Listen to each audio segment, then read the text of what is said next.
Learn more about the work health and safety laws that apply to food delivery platforms and workers in New South Wales. So listen up if you're planning on being a food delivery rider and don't get into trouble with the law. But first, let's talk about the food delivery industry. The food delivery industry involves the ordering and delivery of food and drinks from restaurants, cafes, kitchens, service stations and other food providers, to members of the public by workers who transport food using a car, bicycle, motor scooter or motorbike. This industry sits within the rapidly growing gig economy. All platforms will be required to provide riders with induction training before they allow a rider to work for their platform. This induction must include training on hazard and fatigue management, road safety, use of PPE, work health and safety duties and obligations. Existing riders can be given induction training prior to the 1st of January 2023 and still meet the requirements, as long as it covers the topics outlined above. It is recommended that records are kept of this to enable platforms to prove compliance. Safe Work NSW inspectors may use existing powers to require the production of records.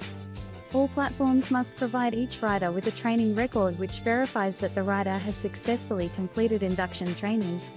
The verification record can be in any format that the platform chooses, i.e., physical card, digital page, email, in-app feature, but must contain the following information: the rider's name, address, date of birth and photograph, the date on which the rider completed their training, the date on which the rider was provided with their PPE.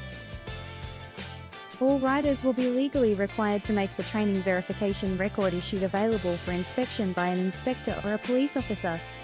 When providing induction training, platforms must maintain records of the name of the rider who has completed the training, the date the training was provided to the rider and the date it was completed, the content of the training, i.e., the modules that it covered and information that was provided. When providing PPE to a rider, platforms must maintain records of the name of the rider provided with PPE, the date the PPE was provided to the rider, detail of the PPE provided, i.e., type of PPE. These records must be kept for a period of 5 years.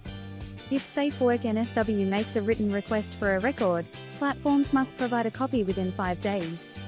If a rider fails to have their training verification record available, then they could receive an on-the-spot fine of $144. For more information, visit www.safework.nsw.gov.au. If you need to have your work smartphone fixed because you dropped it on one of your delivery trips, visit Sydney CBD Repair Centre for quality smartphone repairs. Cheers!